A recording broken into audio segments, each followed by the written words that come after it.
कर्पूरिगौरं करुणावतारं संसारसारं भुजगेन्द्रहारं सदा वसन्तं हृदयारविन्दे भवं भवानी सहितं नमामि। भवं भवानी सहितं नमामि।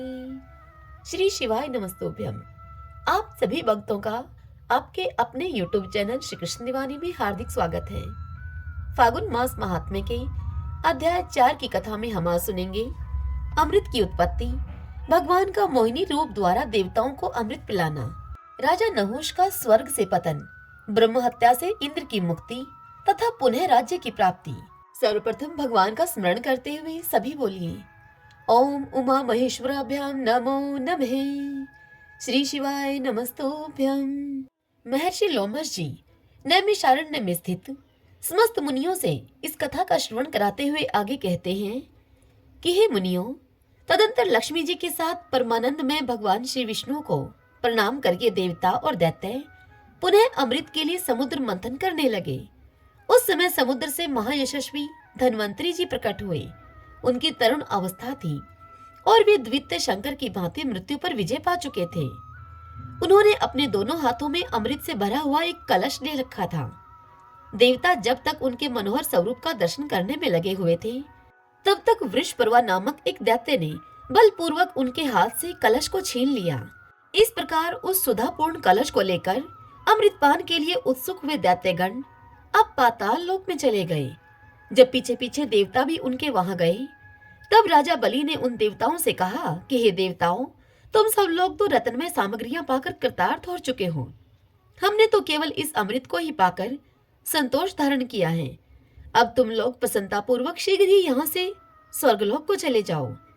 राजा बलि के द्वारा इस प्रकार फटकारे जाने पर संपूर्ण देवता भगवान नारायण के समीप गए।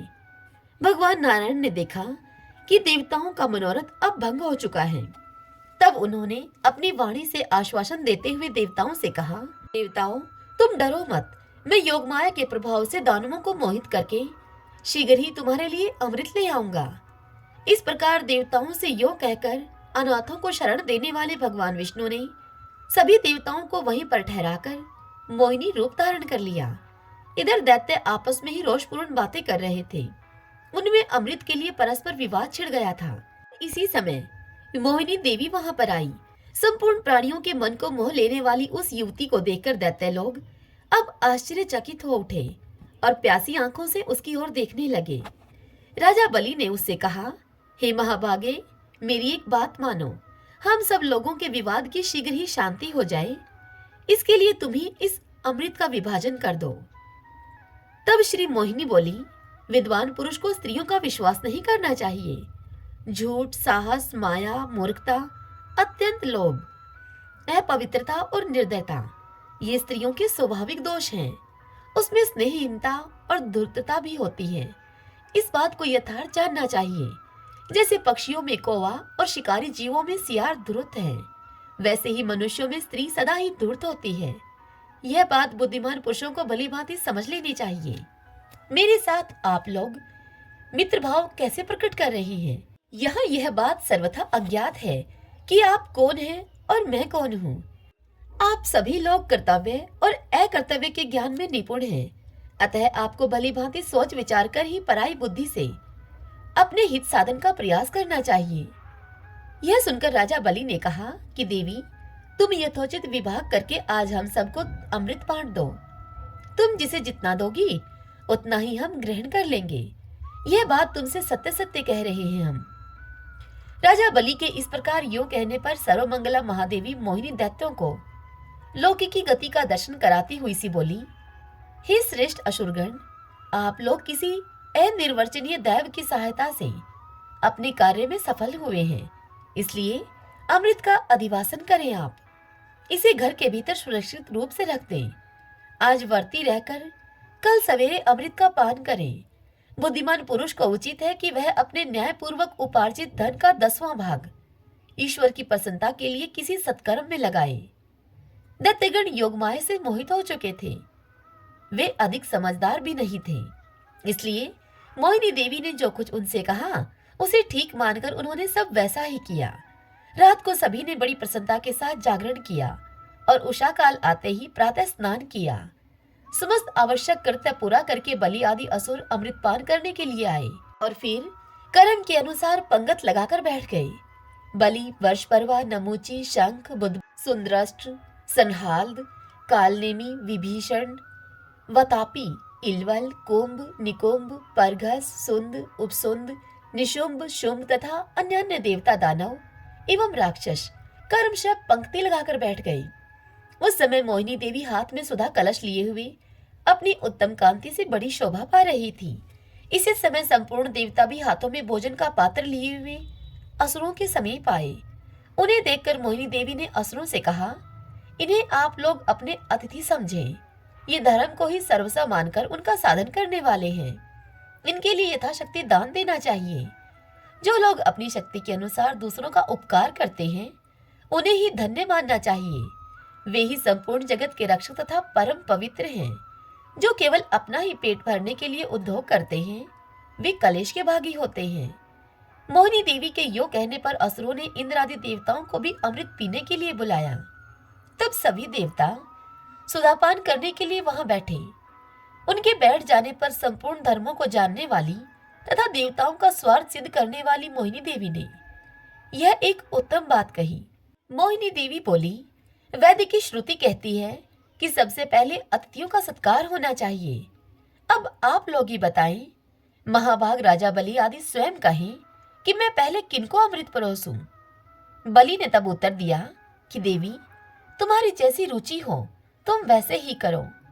पवित्र आत्मा राजा बलि के द्वारा इस प्रकार सम्मान दिए जाने पर मोहिनी देवी ने परोसने के लिए अब अमृत का कलश हाथ में उठा लिया और पहले देवताओं के समुदाय को ही शीघ्रता पूर्वक अमृत देना उसने आरंभ किया। मोहिनी देवी अपने सुधा सदृश हास रसामृत की ही भांति उस अमृत रस को भी देवताओं के आगे बारंबार उड़ेलने लगी। उनके दिए हुए सुधारस को संपूर्ण देवता, देवेश्वरों, लोकपालों, गंधर्वों, यक्षों और अप्सराओं ने खूब छक्कर पिया। इस समय राहु नामक दैत्य अमृत पीने के लिए देवताओं की पंक्ति में जा बैठा। अब उसने ज्यों ही अमृत पीने की इच्छा की, तब सूर्य और चंद्रमा ने उस अमित तेजस्वी भगवान विष्णु को इसकी सूचना दी। तब भगवान ने विकृत एवं विकराल शरीर वाले राहु का मस्तक काट डाला। उसका कटा हुआ मस्तक आकाश में उड़ गया और धड़ पृथ्वी पर गिर पड़ा। उस समय 100 करोड़ मुख्य मुख्य दैत्य गरजते हुए तथा महान बल पराक्रम वाले देवताओं को युद्ध के लिए ललकारते हुए अब आगे बढ़े। महाकाय राहु चंद्रमा को अपना ग्रास बनाकर इंद्र के पीछे दौड़ा। वह संपूर्ण देवताओं पर ग्रास लगाता जा रहा था। राहु यद्यपि एक ही था, फिर भी वह सर्वत्र पहुंचा हुआ दिखाई देता था। यह देखकर देवता अब भय से विह्वल होकर चंद्रमा को आगे करके बड़ी उतावली के साथ भागे और पृथ्वी को छोड़कर सभी देवता स्वर्गलोक में चले गए। वे स्वर्ग में ज्यों ही पहुंचे त्यों ही राहु भी महान वेग से उनके आगे आकर खड़ा हो गया। वह चंद्रमा को निगल जाना चाहता था। यह देखकर चंद्रमा ने अब भय से व्याकुल होकर भगवान शंकर की शरण में जाने का विचार किया। वे चंद्रमा मन ही मन शिवजी का स्मरण करके उनकी स्तुति करने लगे। चंद्रमा स्तुति करते हुए बोले, हे देवेश, आप हमारे रक्षक हो। हे वृषभध्वज, मुझे संकट से उबारे। शरणागत की रक्षा करने वाले श्री पार्वती पते, अपनी शरण में आए हुए मेरी रक्षा करें। उनके इस प्रकार स्तुति करने पर सबका कल्याण करने वाले भगवान सदाशिव वहीं पर प्रकट हो गए और चंद्रमा से वे बोले। भगवान शंकर ने चंद्रमा से कहा कि तुम डरो मत, और यो कहकर उन्होंने चंद्रमा को अपने जटाजूट के ऊपर धारण कर लिया। तब से चंद्रमा उनके मस्तक पर श्वेत कमल पुष्प की भांति शोभा पा रहे हैं। चंद्रमा की रक्षा होने के बाद राहु भी वहीं पर आ पहुंचा और भगवान शिव की स्तुति करने लगा। स्तुति करते हुए भगवान शंकर की राहु कहने लगा, शांत स्वरूप भगवान शिव को नमस्कार है। आप ही ब्रह्मा और परमात्मा हैं। आपको नमस्कार है। लिंग रूपधारी हे महादेव, हे जगतपते, मैं आपको नमस्कार करता हूँ। आप संपूर्ण भूतों के निवास स्थान, दिव्य प्रकाश स्वरूप तथा सब भूतों के पालक हैं। आपको नमस्कार है। हे महादेव, आप समस्त जगत की आनंद प्राप्ति के कारण हैं। आपको प्रणाम है। मेरा भक्ष्य चंद्रमा इस समय आपके समीप आया है, उसे आप मुझे दे दीजिए। राहु के इस प्रकार प्रार्थना से भगवान सोमनाथ बहुत ही संतुष्ट हुए और उन्होंने राहु से इस प्रकार कहा। भगवान शंकर राहु से बोले कि मैं संपूर्ण भूतों का आश्रय हूँ, देवता और असुर सभी को मैं प्रिय हूँ।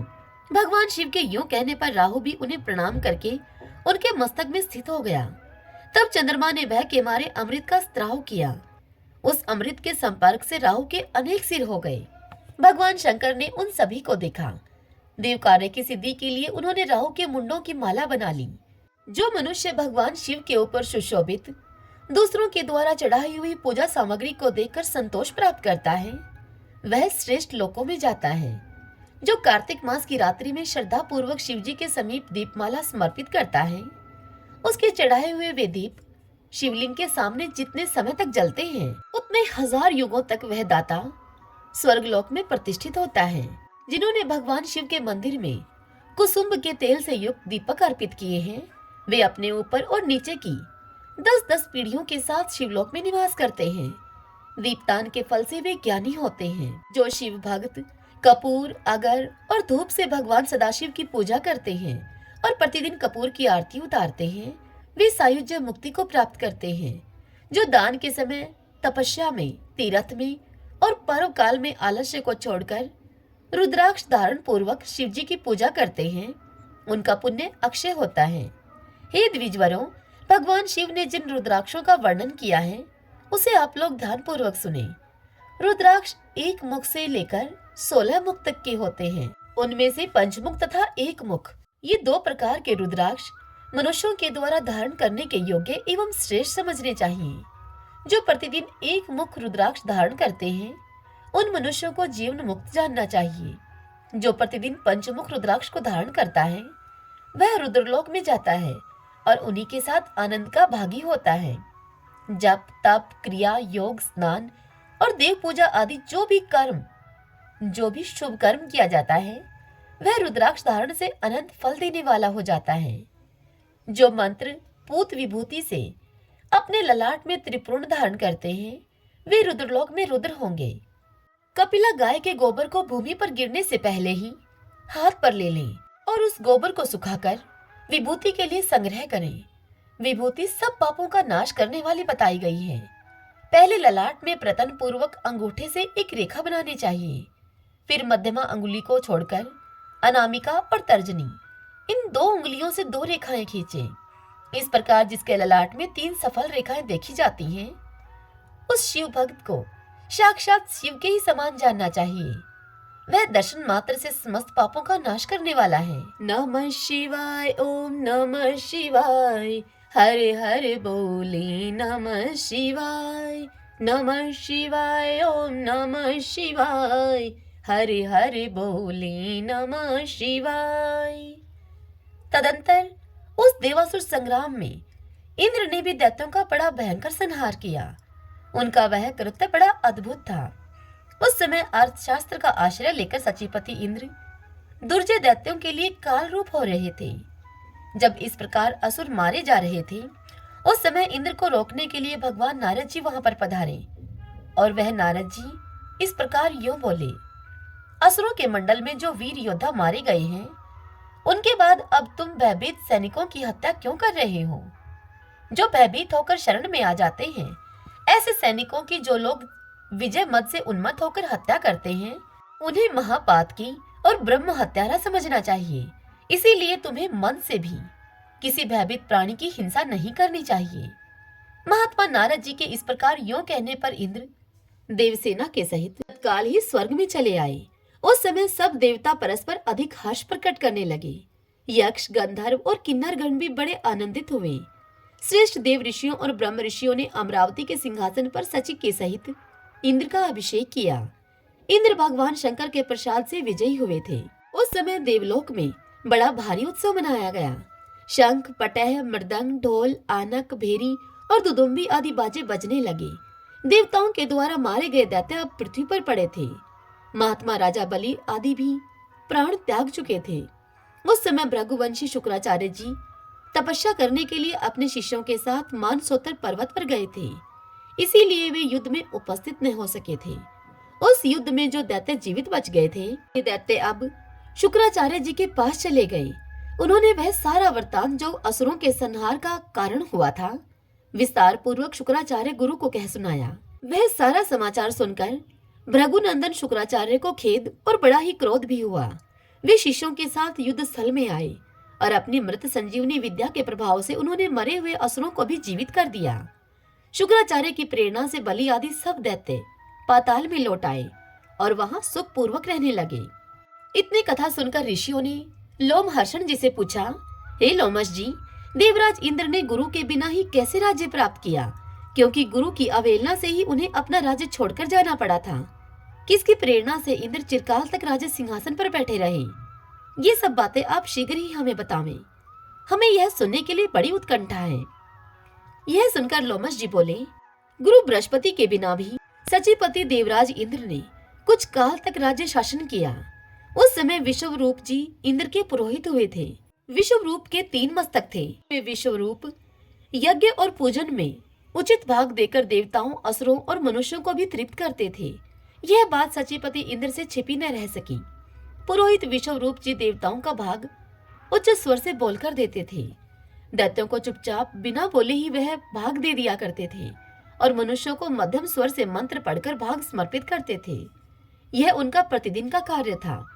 एक दिन इंद्र को गुरुजी की फुर्ती देखकर इस बात का पता लग गया। तब उन्होंने छिपे छिपे ही यह जान लिया कि विश्वरूप जी क्या करना चाहते हैं। ये दैत्यों का कार्य सिद्ध करने के लिए उन्हें भाग अर्पण करते हैं। हमारे पुरोहित होकर दूसरों को फल देते हैं। यो समझकर इंद्र ने 100 पर्व वाले वज्र से विश्वरूप के मस्तक काट डाले। वज्र के आघात से तत्काल ही विश्वरूप की मृत्यु हो गई। इंद्र ब्रह्म हत्या के अपराधी हुए। पर ब्रह्म हत्या, मदपान, चोरी और गुरु पत्नी गमन आदि महापाप करने वाले पापियों के भी उद्धार का यही एक उपाय है कि वे भगवान विष्णु के नामों का कीर्तन करें, जिससे कि बुद्धि उनकी भगवानमयी हो जाती है।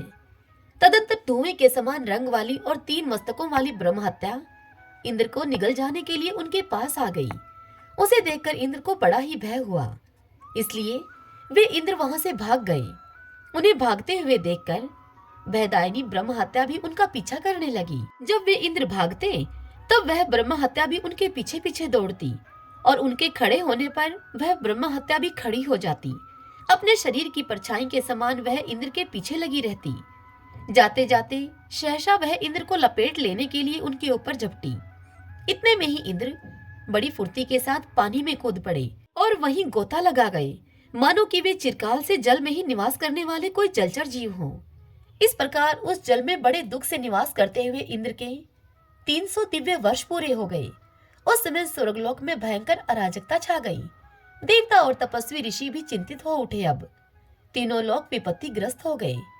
जिस राज्य में एक भी ब्रह्म हत्यारा निर्भय होकर निवास करता है, वहां पर साधु पुरुषों की अकाल मृत्यु होती है। हे विप्रगण, जिस राज्य में पाप आत्मा राजा निवास करता है, वहां प्रजा के विनाश के लिए दुर्भिक्ष, मृत्यु, उपद्रव तथा और भी बहुत से अनर्थ उत्पन्न होते हैं। इसलिए राजा को श्रद्धा पूर्वक धर्म का पालन करना चाहिए। राजा के पवित्र होने से ही उसकी प्रजा पवित्र रहकर स्थिरता प्राप्त करती है। इंद्र ने जो पाप किया था, उसके कारण संपूर्ण जगत नाना प्रकार के संतापों से पीड़ित और उपद्रव ग्रस्त हो गया। इतनी कथा सुनकर शौनक जी ने पूछा, हे सूत जी, इंद्र ने तो 100 अश्वमेध यज्ञों का अनुष्ठान करके देवताओं का विशाल राज्य प्राप्त किया है, फिर उसमें विघ्न क्यों उत्पन्न होता है? यह सुनकर सूत जी बोले, देवताओं, दानवों और विशेष रूप से मनुष्य के सुख और दुख का कारण कर्म ही है, इसमें संशय नहीं है। इंद्र ने बड़ा ही अद्भुत एवं घृणित कर्म किया था। उन्होंने गुरु की अवहेलना के साथ ही ब्राह्मण विश्वरूप का वध भी कर डाला था। इतना ही नहीं, गुरु तुल्य महर्षि गौतम की पत्नी का भी सेवन अर्थात उनसे उपभोग किया था। इन्हीं सब बुरे कर्मों का फल देवराज इंद्र को प्राप्त हुआ था, जिसे टालने का कोई उपाय नहीं था। जो पाप कर्म करने वाले मनुष्य उस पाप के लिए कोई प्रायश्चित नहीं करते, उनका वह पाप थोड़ा हो या फिर अधिक, एक न एक दिन उस पाप से वे पीड़ित होते ही हैं। हे विप्रगण, यदि पाप बन जाए तो उसकी पूर्णतः शांति के लिए तत्काल प्रायश्चित करना चाहिए। पापों का प्रायश्चित अनेक प्रकार का बतलाया गया है। उपपातक अधिक काल तक रह जाने या बार बार उसकी आवर्ती होने पर महापातक के रूप में परिणित हो जाता है। जो मनुष्य सवेरे, दोपहर और शाम को सदा स्वधर्म पालन रूप तपस्या करते हैं, उनका पाप नष्ट हो जाता है। तथा वे उत्तम लोक को प्राप्त करते हैं। इसलिए दुराचार परायण इंद्र को इस पाप कर्म का ही फल मिला है। हे विप्रगण, उस समय की परिस्थिति पर भली भांति विचार करके संपूर्ण लोकपाल एकत्र होकर बृहस्पति के पास गए और अपना सब मनोगत विचार उन पर प्रकट किया। उन्होंने स्थिर चित होकर इंद्र की सभी बातें गुरु बृहस्पति से कह सुनाई। देवताओं की सभी बातें सुनकर परम बुद्धिमान बृहस्पति जी ने सर्वत्र फैली हुई अराजकता को लक्ष्य करके सोचा कि अब क्या करना चाहिए। इस समय हमारा कर्तव्य क्या है? देवताओं, पवित्र आत्मा, ऋषियों तथा संपूर्ण लोगों का कल्याण कैसे होगा? मन ही मन इन सब बातों को सोचकर और कर्तव्य अकर्तव्य का विचार करके महायशस्वी बृहस्पति जी देवताओं के साथ इंद्र के पास चले। वे तुरंत ही उस जलाशय पर जा पहुंचे जिसमें कि इंद्र छिपे हुए थे और जिसके तट पर भयानक चांडाली के रूप में ब्रह्म हत्या खड़ी हुई थी। वे संपूर्ण देवता और महर्षि जलाशय के किनारे पर बैठ गए। गुरु बृहस्पति जी ने स्वयं ही इंद्र को पुकारा। गुरु बृहस्पति जी की आवाज को सुनकर इंद्र पानी में से उठकर खड़े हो गए। उस समय उन्हें अपने गुरु बृहस्पति जी का दर्शन हुआ। इंद्र के मुख पर आंसुओं की धारा बह चली। उन्होंने सामने खड़े हुए बृहस्पति जी को तथा वहां पर आए हुए संपूर्ण तपस्वी मुनियों को शीघ्रता पूर्वक प्रणाम किया। फिर दीन वदन होकर अपने ही किए हुए अज्ञान सूचक महान कुकर्मों पर मन ही मन भली भांति विचार करके वे बोले, हे प्रभु, इस समय मेरे द्वारा पालन करने योग्य कौन सा कर्तव्य है, वह मुझे बताइए। उदार बुद्धि वाले भगवान बृहस्पति जी ने हंसकर देवराज इंद्र को उत्तर दिया, हे इंद्र, पहले तुमने जो कुछ किया था उसी कर्म का यह फल आज तुम्हें मिल रहा है। केवल भोग से ही इसका क्षय होगा। धर्म शास्त्रकारों ने ब्रह्म हत्या के लिए कोई प्रायश्चित नहीं देखा है। उनकी दृष्टि में ब्रह्म हत्या दूर करने के लिए कोई प्रायश्चित है ही नहीं। अनजाने में जो पाप हो जाता है उसी के निवारण का उपाय धर्म शास्त्रज्ञ विद्वानों ने बताया है। जो पाप स्वेच्छा पूर्वक जानबूझकर किया जाता है उसके प्रतिकार का कोई उपाय नहीं है। इच्छा पूर्वक जानबूझकर किया गया पाप अनिच्छा या अज्ञान पूर्वक किए हुए पाप की श्रेणी में नहीं आ सकता। विषय भेद से इन दोनों प्रकार के पापों का प्रायश्चित नियत किया गया है। जानबूझकर किए हुए पाप के लिए मरणोपरांत प्रायश्चित का विधान है। अज्ञान जनित पाप के लिए विशेष विशेष प्रायश्चित बताया गया है। तुमने जो पाप किया है वह अनजाने में नहीं हुआ है। वह पाप तुम्हारे द्वारा स्वयं जानबूझकर विद्वान पुरोहित ब्राह्मण का वध किया गया है। इसलिए उसके निवारण का कोई उपाय नहीं है। जब तक मृत्यु नहीं हो जाती तब तक तुम इस जल में ही स्थिर भाव से पड़े रहो। हे दुर्मते, तुम्हारे 100 अश्वमेध यज्ञों का फल तो उसी समय नष्ट हो गया था जब तुमने ब्राह्मण विषम रूप की हत्या की थी। जैसे छेद वाले घड़े में थोड़ा भी जल नहीं ठहरता, ठीक उसी प्रकार पापी मनुष्य का पुण्य प्रतिक्षण नष्ट होता रहता है।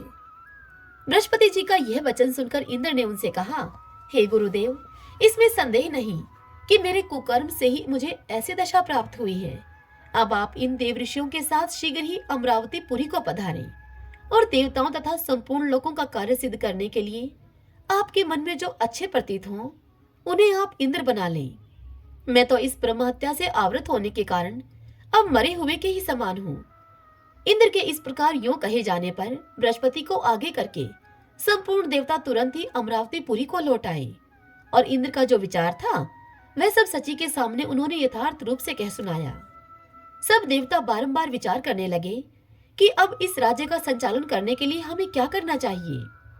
इसी समय अमित तेजस्वी देवऋषि नारद जी इच्छा के अनुसार घूमते हुए वहां पर आ पहुंचे और देवताओं के द्वारा पूजित होकर वे बोले कि हे देवगणों, आप लोग इस प्रकार अनमने से क्यों प्रतीत हो रहे हो। तब देवऋषि नारद जी के पूछने पर देवताओं ने इंद्र की सारी करतूतें उनको कह सुनाई। तब सारी बात सुनकर नारद जी बोले कि देवताओं, इंद्र के ये सारे चरित्र मैंने पहले ही सुन रखे हैं। अब तो इस महान पाप के कारण इंद्र की सारी श्रेष्ठता चली गई। आप सभी देवता सर्वज्ञ हैं, तपस्या और पराक्रम से संपन्न हैं। अतः आप लोग चंद्रवंशी राजा नहुष को इंद्र बना लें।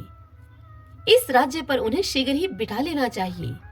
महात्मा नहुष ने यज्ञ की दीक्षा लेकर 99 अश्वमेध यज्ञ पूर्ण कर लिए हैं। सब देवताओं और महर्षियों ने इंद्र का राज्य अब नारद जी के कहने पर नहुष को सौंप दिया। तभी से अगस्त्य आदि सभी महर्षि नहुष की सेवा में उपस्थित रहने लगे। गंधर्व, अप्सरा, यक्ष, विद्याधर, महानाग, सुपर्ण और पक्षी आदि जो भी स्वर्गवासी प्राणी थे वे सब नहुष की सेवा करने लगे। इस प्रकार उत्तम कलाओं से सुशोभित तथा संपूर्ण देवताओं से सुपूजित राजा नहुष जब स्वर्गलोक के अधिपति हो गए तब उन्हें महान कामनल संतप्त करने लगा। राजा नहुष ने पूछा देवताओं से, देवताओं, क्या कारण है कि अभी तक इंद्राणी मेरे समीप नहीं आ रही है? उन्हें शीघ्र बुलाओ तुम। नहुष की यह बात सुनकर उदार बुद्धि वाले बृहस्पति जी सची के भवन में गए और वे बोले, हे कल्याणी, इंद्र के दुष्कर्म से विवश होकर यहाँ का राज्य संभालने के लिए हम लोग नहुष को ले आए हैं, परंतु तुम इस कार्य के विरुद्ध जान पड़ती हो, तभी तो तुम अभी तक वहां उपस्थित नहीं हुई। यह सुनकर सची ने पापहीन गुरु बृहस्पति जी से हंसकर कहा कि नहुष मुझे प्राप्त करने के योग्य नहीं है। आप स्वयं ही तत्वतः विचार करके देखें कि क्या वह मुझे प्राप्त करने का अधिकारी है। मैं पराई स्त्री हूँ। यदि वह मुझे पाने की अभिलाषा करता है तो उस अज्ञानी से आप कहिए कि जो वाहन बनाने के योग्य न हो, ऐसे वाहन पर बैठकर वह यहाँ पर आए, तब मुझे प्राप्त कर सकता है। तब तथास्तु कहकर बृहस्पति जी शीघ्रता पूर्वक वहां से लौट गए और काम संतप्त हुए नहुष से सची देवी की कही हुई सभी बातें जो की तो उन्हें कह सुनाई। नहुष काम से मोहित हो रहे थे। उन्होंने कहा, ठीक है, और यों कहकर नहुष सची देवी की शर्त को स्वीकार करने लगे। फिर वे अपनी बुद्धि के द्वारा विचार करने लगे कि वाहन न बनाने योग्य ऐसी कौन सी वस्तु है जो प्रशंसनीय मानी जाती है। तदंतर उन्होंने यह निश्चय किया कि तपस्वी ब्राह्मण ही ऐसे हैं जो वाहन बनाने के योग्य नहीं हैं, इसलिए उन्हीं को आज अपना वाहन बनाता हूँ। आज इंद्राणी को प्राप्त करने के लिए 2 तपस्वी ब्राह्मणों से वाहन का काम लूंगा मैं। आज मेरे मन में ऐसी अभिलाषा उत्पन्न हुई है और इस निश्चय के अनुसार काम मोहित नहुष ने 2 ब्राह्मणों को पालकी दे दी और स्वयं उस पालकी में बैठकर वे बोले, सर्प सर्प, अर्थात शीघ्र चलो शीघ्र चलो। नहुष के शर्प शर्प कहने से कुपित हुई एक तपस्वी ब्राह्मण ने उन्हें श्राप देकर नीचे गिरा दिया। नहुष अजगर होकर स्वर्ग से नीचे गिर पड़े। वे ऊंचे पद को पाकर भी ब्राह्मण के दुर्लंघ्य श्राप से तिर्यक योनि में पड़ गए। जैसी दशा राजा नहुष की हुई वैसे ही उनके जैसे आचरण करने वाले सभी की होती है। जो राजमद को पाकर उन्मत्त हो उठते हैं उन पर भारी विपत्ति आती है।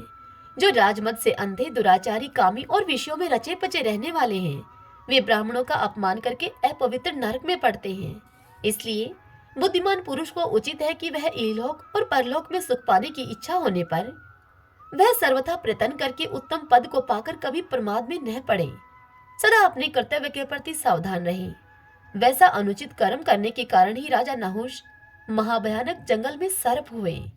ऐसी परिस्थिति उत्पन्न होने पर अर्थात राजा नहुष के अजगर बनने पर अब देवलोक में फिर से अराजकता छा गई। सभी देवता उस समय विस्मित होकर कहने लगे कि अहो, इस राजा ने बड़ा भारी कष्ट पाया। इस दुरात्मा के लिए न तो मृत्यलोक में स्थान रहा और न ही स्वर्गलोक में। महापुरुषों की अवहेलना करने से इसका सारा पुण्य एक ही क्षण में भस्म हो गया। अब पृथ्वी पर दूसरा कोई यज्ञ करता राजा नहीं दिखाई देता था जिसका इंद्र के सिंहासन पर अभिषेक किया जा सके। इसलिए सभी देवता, ऋषि, नाग, गंधर्व, यक्ष, पक्षी, किन्नर, चारण, विद्याधर, असुरगण, अप्सराएं तथा मनुष्य चिंतित हो गए। तदंतर सची देवी ने धर्म और अर्थयुक्त वाणी में कहा, हे गुरुदेव बृहस्पति तथा अन्य देवताओं, आप चिंता न करो। तुम सब लोगों को अब वहीं जाना चाहिए जहां पर हमारे स्वामी रहते हैं। इंद्राणी की बात को सुनकर बृहस्पति जी देवताओं के साथ ब्रह्म हत्या पीड़ित इंद्र के समीप गए। उस जलाशय के किनारे पर पहुंचकर देवताओं ने इंद्र को पुकारा। इंद्र ने जल में खड़े होकर देवताओं पर दृष्टिपात किया और कहा कि अब तुम लोग यहाँ क्यों आए हो? मैं तो पाप से पीड़ित हूँ, ब्रह्म हत्या में डूबा हुआ हूँ और यहाँ अकेले ही तपस्या करते हुए इस जल में निवास करता हूँ। इंद्र की इस बात को सुनकर देवता विह्वल हो गए और उनसे बोले, देवराज, विश्वकर्मा के पुत्र विश्वरूप ने ऐसा यज्ञ करना आरंभ किया था जिससे कि देवता और तपस्वी ऋषि विनाश को प्राप्त हो जाते हैं। इस कारण परोपकार की दृष्टि से ही आपने उसका वध किया था। इसलिए हम सब लोग आपको अमरावतीपुरी लेकर जाने के लिए आए हैं। देवताओं में जब इस प्रकार की बातचीत हो रही थी, ब्रह्म हत्या भी तुरंत बोल उठी। ब्रह्म हत्या बोली कि मैं देवराज इंद्र को अमरावतीपुरी नहीं जाने दूंगी। मैं उनको अमरावतीपुरी जाने से रोकती हूँ। यह सुनकर गुरु बृहस्पति ने सहसा ब्रह्महत्या को उत्तर दिया और उससे कहा, हे ब्रह्महत्ते, हम तुम्हारे निवास के लिए दूसरे स्थान नियत करेंगे। कार्य की गुरुता को दृष्टि में रखकर देवताओं ने उस समय ब्रह्महत्या को शांत कर दिया। फिर सभी ने विचार करके ब्रह्महत्या को 4 भागों में बांटा। तत्पश्चात देवताओं ने सबसे पहले पृथ्वी से कहा, हे देवी पृथ्वी, देवताओं की कार्य की सिद्धि के लिए इंद्र की ब्रह्महत्या का एक अंश तुम्हें ग्रहण करना चाहिए। देवताओं की यह बात सुनकर पृथ्वी कांप उठी और बोली, आप लोग ही विचार करें, मैं ब्रह्महत्या का अंश कैसे ग्रहण कर सकती हूँ? मैं संपूर्ण भूतों को धारण करने वाली तथा विश्व का भरण पोषण करने वाली हूँ। मैं इस पाप पंख में डूबकर अधिक अपवित्र हो जाऊंगी। पृथ्वी का यह वचन सुनकर गुरु बृहस्पति जी ने कहा, सुंदरी, तुम भय मत करो, तुम तो सर्वथा निष्पाप हो। जिस समय युद्धकुल में भगवान वासुदेव अवतार लेंगे, उस समय उनके चरणों के स्पर्श से यह ब्रह्म हत्या का आंशिक पाप भी निवृत्त हो जाएगा और तुम पूर्ण रूप से निष्पाप होकर रहोगी।